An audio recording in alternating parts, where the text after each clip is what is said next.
O presidente Lula está ficando parecido com o Bolsonaro.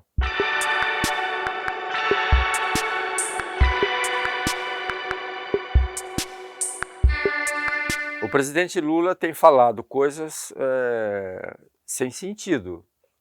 É mais ou menos assim, uma no cravo, outra na ferradura. Ele foi à Europa, aos Estados Unidos, conseguiu uma série de coisas para o Brasil, em termos de Amazônia, economia verde, e agora se arroga no direito de chefiar um grupo de estadistas para negociar a paz na guerra da Ucrânia.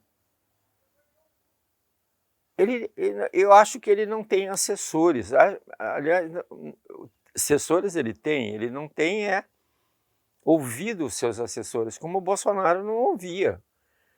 Porque o presidente da França respondeu para ele de uma forma elegante, não como o Bolsonaro se referia ao Macron e à esposa dele, né? Não sei se alguém ainda se lembra desse fato, mas o presidente da França deu um chega para lá no Lula, dizendo o seguinte, que ele está inventando a roda, porque o Zelensky, no início da guerra, tentou fazer essa reunião com todos os países influentes para terminar a guerra. Então o Lula tá inventando a roda. Quer dizer, no que ele tem que se meter nisto? O que ele acha? Ele acha que ele tem todo esse poder? Ou seja, ele está defasado no tempo. Por exemplo, essa questão do Banco Central, que ele disse que o Banco Central é independente, e que a imprensa divulgou como independente, até nós falamos de banco independente porque era a voz corrente na imprensa, na televisão, mas o Banco Central ele é autônomo, ele é uma agência do Estado, ele não é uma agência do governo. Ele é igual à Anatel, que cuida dos interesses da telefonia no Brasil. A Agência Nacional, que é o caso do Banco Central, é uma inovação que foi feita no governo Fernando Henrique Cardoso, que quando criou o Ministério da Administração e da Reforma do Estado, que morreu esse ministério porque nenhuma pretensão de reforma do Estado passou pelo Congresso Nacional, porque não há interesse em mudar o que aí está. Então, a agência da administração indireta. Isso veio da Inglaterra, dos Estados Unidos, da década de 30. É o que nós conhecíamos como uma autarquia, né? Nós conhecemos mais como uma autarquia. Mas a agência ela é mais ativa do que uma própria autarquia, ela é um pouco mais independente do que a autarquia. A agência foi criada no Brasil no processo de privatização, que foi uma outra crença que o PT deixou na sociedade, que a sociedade acreditou e não procurou saber o funcionamento de um processo de privatização. O processo de privatização que o PT transmitiu para a sociedade era de que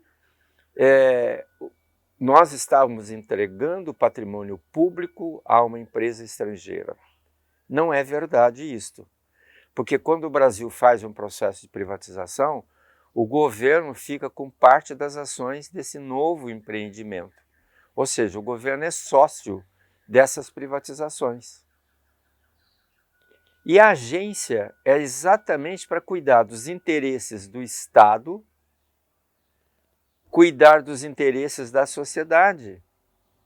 E além de outras atividades, ela é autônoma. O presidente somente nomeia o presidente da agência. A agência, quem monta, é um novo presidente. E ele monta de acordo com a especificação, o currículo técnico. Dizem, não tem comprovação, que no primeiro governo de Lula, disseram a ele que a Anatel ia aumentar o preço do telefone, da tarifa telefônica. Ele disse, como? Quem aumenta preço é o governo. E aí foram explicar para ele o que era a agência, que é uma instituição de direito público da administração interna, ou seja, tem vida própria. Quem decide tarifa são as agências, não é o governo, porque a agência é de Estado, não é do governo. Ele não tem subordinação ao governo, é uma agência de Estado, do Estado brasileiro.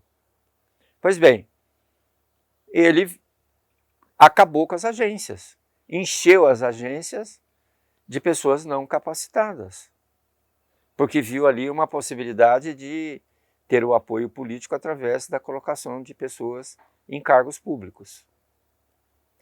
Bolsonaro, a bem da verdade, tentou arrumar isso aí, colocando pessoas mais capacitadas. E a agência ela é tão independente do governo que o presidente da agência entra na metade do governo do presidente e sai na metade do outro. Por quê? Porque existem projetos de longo prazo que não coincidem com o prazo do presidente. Então, o Banco Central é uma agência reguladora. Agora, eu acho que o Lula, apesar da sua falta de conhecimento ou politicamente tentando usar algumas coisas que a gente sabe que no Brasil muita gente não estuda, não sabe por quê, falando ainda no palanque, né? Ele levantou uma questão muito interessante, que é uma coisa que nós no Brasil, pela desorganização do Estado brasileiro, nós estamos criando no Brasil algumas instituições paralelas ao Estado. O Banco Central é uma delas, a Caixa Econômica é uma delas, como foi no passado o Banco do Brasil. O Banco do Brasil era a entidade mais importante que o Brasil tinha. Tudo dependia do Banco do Brasil, inclusive grande parte dos funcionários do Banco do Brasil faziam parte do governo, inclusive um chegou a ser ministro. Então, o Lula levantou uma questão que ele, inocentemente, sem saber, que é o seguinte, a questão da meta de inflação é feita pelo presidente do Banco Central, pelo ministro do Planejamento e pelo ministro da Fazenda. Não tem sociedade representativa nesse conselho, como tinha no Conselho Monetário Nacional antigamente, setores da indústria, setores do comércio, ou seja, a sociedade opinava sobre a meta de inflação. Hoje quem decide, tecnicamente, é o Banco Central e esses dois ministros, em qual o Banco Central tem um voto. Se ele conseguir um voto do ministro do Planejamento, que tem uma visão de longo prazo, acabou. É a prevalência do Conselho Monetário Nacional. Então, uma outra questão que foi levantada, que não foi muito discutida, todos os presidentes de bancos centrais do Brasil, todos os presidentes do Banco Central do Brasil, são banqueiros. Ou seja, este Roberto Campos, que foi escolhido há 2 anos atrás, o melhor dirigente de Banco Central, o melhor presidente de Banco Central do mundo. Ele é competente, mas ele vem do sistema financeiro. Ele vem da tesouraria de banco.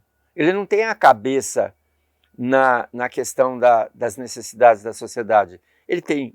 A cabeça dele é todinha virada para a questão de salvar a moeda.